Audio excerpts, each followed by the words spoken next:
Welcome to the Fun Astrology Weekly video. We're talking about the first week of June, but I'm also including Friday because I didn't get a Friday podcast in. So the audio of the YouTube video is going to be our podcast for Friday, and you can come over to the YouTube channel and see everything in the chart. So I hope you'll do that. But we're going to talk about a little bit about Friday because there is one aspect there that I want to show you. And then we'll get into a couple of things next week. But mostly in this video, I'm going to show you my own chart and what I'm looking at of how the Great Pyramid is positioning over my own natal planets to give you an idea of how to take a look at the same kind of evaluation.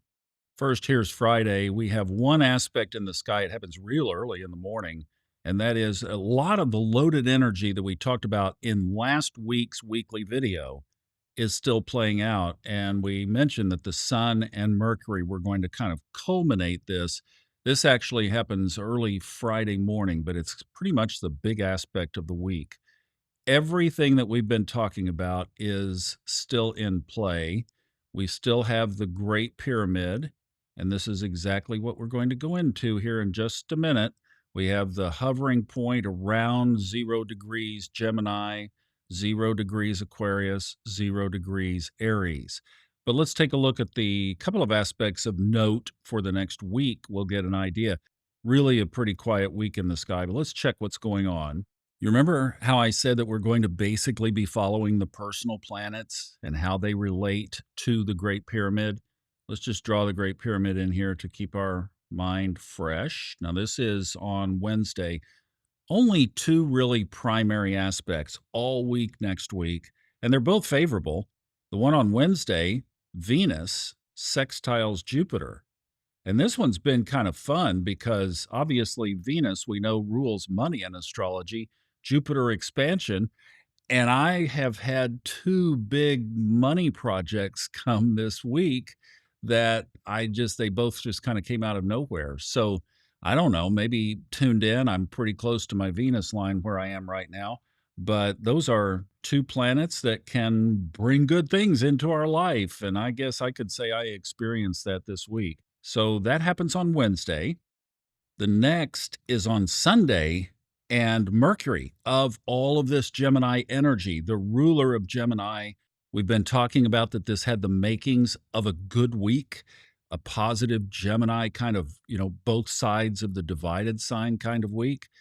And to wrap it up, now this is all the way on Sunday of next week, June 8th, but Mercury hits Jupiter exactly at 29 degrees Gemini, right on the way out. And then Sunday night, right after this, Mercury moves over into Cancer, where we will pick it up in next week's video. It will be in there ready to go. So there's this continued emphasis on Gemini. It's one side of the Great Pyramid. Gemini, an air sign on one side, Aquarius, an air sign on the other side, and then up the top, obviously, is Aries with Saturn and Neptune in there. And that is what is going to be shaping everything. So I thought that a great value, because it is a slow week, is I wanted to show you what I'm looking at in my own chart, some of the evaluations, some of the hot spots and points. And obviously, my chart is completely different and irrelevant to your chart, but maybe it will give you a little bit of an idea of some techniques that you can do, if you haven't already, to put the sky right now over your natal chart and start to pick apart how some of these points of that Great Pyramid are affecting your own chart. I know this is going to be a little bit busy, so let's just break out a couple of things from my own chart to cut to the chase of important areas that I'm looking at just for this video. So I'm looking at the defining characteristic of my chart. That's this big stellium in Scorpio, what I've affectionately called my Marson tune, Mars, Sun, and Neptune, which a lot of times I'll look at as one entity, one supernova, one strength or force in the chart.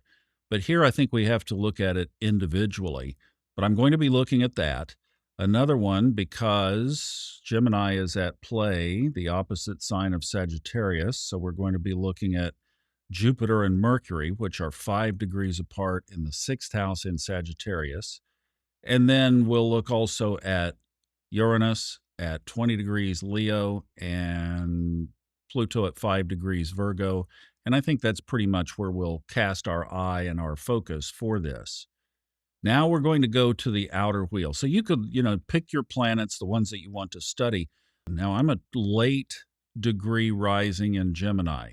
So that means that 0 Aries in this chart is obviously geographically would be about literally right here. So there's 0 Aries. Here would be 0 Gemini. And here would be 0 Aquarius. All right.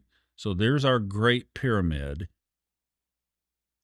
So the first thing you should do is get that set. Now I'm using the equal house system. That's the one that Robert has so convinced me to use. It is so highly accurate. I was thinking about shifting into whole sign for this because it just puts everything in more symmetry, but it would move things around and I don't want to do that. So if you use equal and you've adopted that, or if you use Placidus, you're going to be drawing your ascendant point in the houses at different areas. Placidus would be a little tricky because all of the houses are different, but you just have to find where 0 degrees of those 3 signs shows up in your own chart. Okay, that's the first step. Now, when we look at this, and something that I've known for quite a while is that Pluto of transformation, which right now is at 3 degrees in the sky. I covered it up there with that drawing, but I want to keep the pyramid in there. It's at 3 degrees here. It's in retrograde. It's moving back towards 0.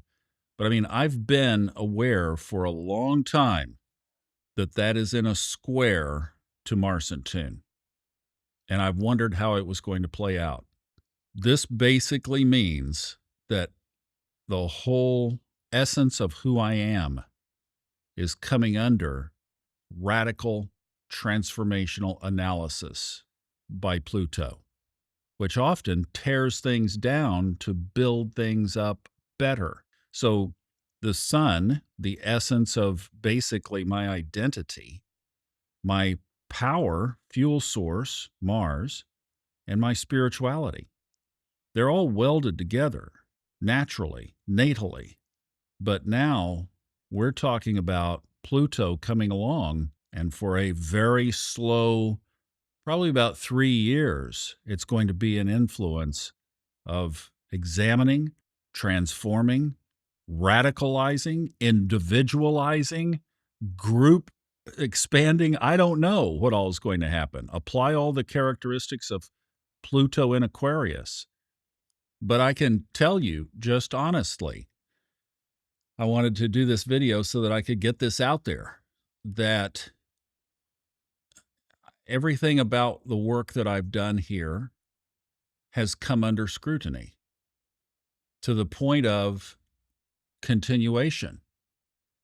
I'm not changing anything, not right now, but I'm realizing that there is this big, massive shift underway about things related to my career, because Aries, as we'll see next, is up there in the career house. So this is a big deal. And I think if you're experiencing some similar shakeups already, that the best thing, and I'll tell you what I'm doing, is sitting through it, being with it, not forcing it. One of the things that we want to do is we want to figure it out. We want to get all the answers. We want to find out what's going on, what's wrong, da da da da da da. There's nothing wrong. We're in a 6-year Great Pyramid, the points of which are going to be hitting our lives individually, slowly, methodically, over time. And I firmly believe that if you have a spiritual practice, that you will get all the answers that you need exactly when you need them by the timing, the perfect divine timing of Source, and will make it very clear if you so request. I always say, make it obvious, make it clear, be gentle. It's like, go easy on me. I'm trying to get it right, so I don't need to be kicked in the head. But whatever needs to change can change. And whatever's happening in the micro also will eventually happen in the macro as other people realize that things around us are changing. Robert Glasscock and I did a video last week on Saturn and Aries on the Old Soul, New Soul Astrology Podcast YouTube channel.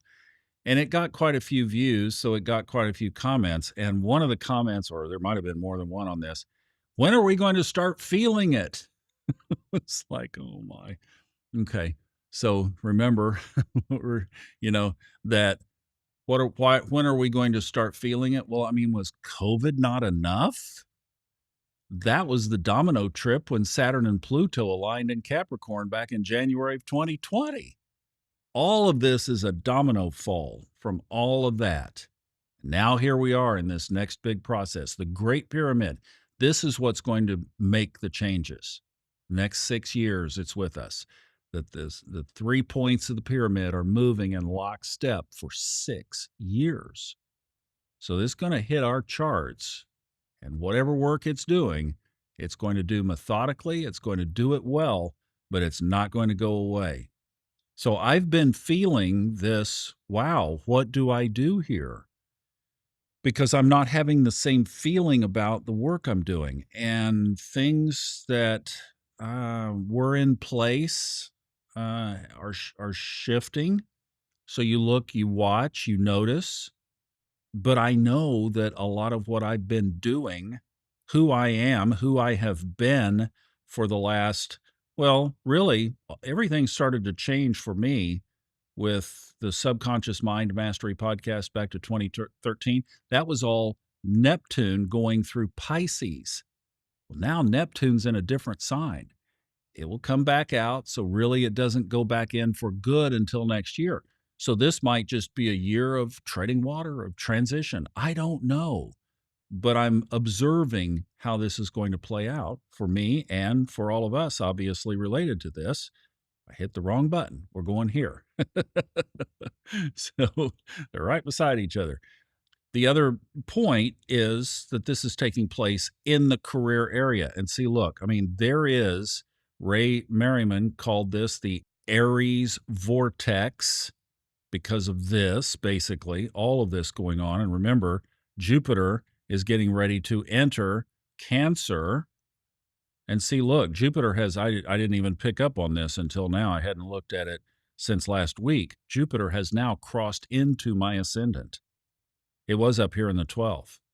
Uranus has now crossed into the 12th. That's going to be its position for most of the next 7 years, Uranus in the 12th house. We'll talk about that in a minute. But these are the points that you can analyze in your own chart. Where are these points and how are they playing out? So you got to find all of these outer planets and then connect the dots. So this, for me, I think is incredibly positive because Cancer rules the second house. So there's a money play, a money aspect to this. It will soon, in June here, it will cross into Cancer. So sign change, very powerful. Communication, a couple of audiobook projects just dropped out of the sky this week. But I think it's also, for me, going to be a very powerful year of intuition because of Uranus being in the 12th house and because of Jupiter being in Cancer, which is ruled by the moon. But I know that this Aries vortex point is causing this change. And I have almost been at war, say that figuratively, obviously, conflict with myself about direction, what to do, where to go. And these are action verbs now. These are let's get rolling. So we've identified 2 corners of the Great Pyramid, Pluto hitting the Marsan tune. The other thing that I observed is Pluto is also what's called inconjunct, or it's 150 degrees to itself in my own chart. That means that I'm old. That's exactly when Pluto has moved within one sign of an opposition of something that takes 125 years to go halfway around. We're talking, it's like, how old are you? Well, that's, you got to get up here, to experience that. But this is also an aspect of conflict. It's an aspect of These two don't understand each other right now. This natal Pluto in Virgo is not quite understanding what Pluto in Aquarius is all about. And it doesn't have a choice because which one is stronger right now? What's the stronger influence? I think it's Pluto in Aquarius just because of this whole connection. You know how Robert talks about transmutation of light?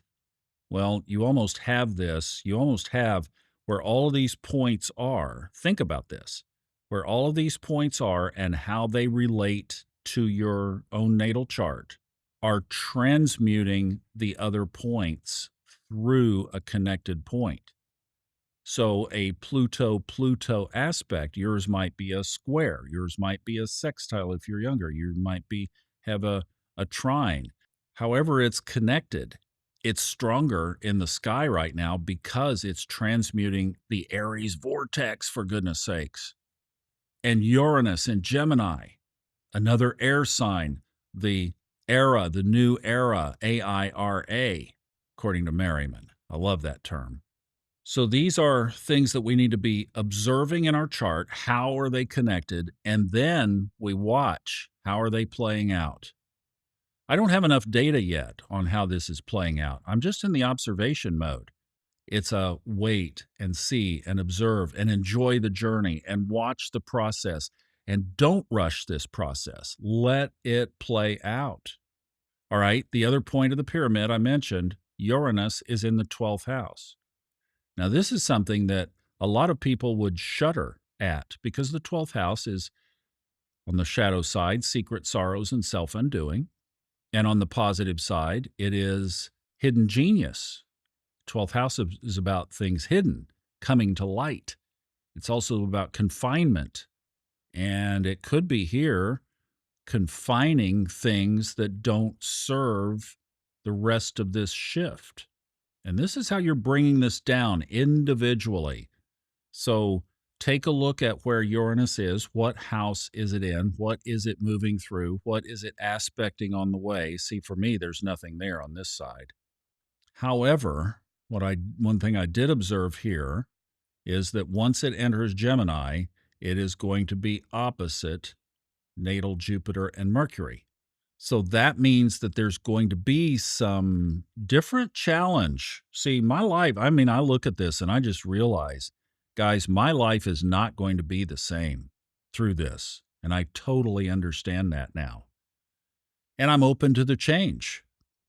But where open and free and blessed communication has been a paradigm of mine really since I was born. I mean, I was anchoring the news at an ABC television station my senior year of college. It wasn't New York City. It was a small market, but it was a start. Got a start in broadcasting, radio, owned a television production business. So I don't know what Uranus is going to do to change that, but it could be related to 12th house characteristics of unleashing confined areas of my life. I mean, I think the way this is going to play out is that a lot of things that are still areas to be developed, new, there's Uranus, right? New surprises. Like, even with this, I mean, this is such a strong position.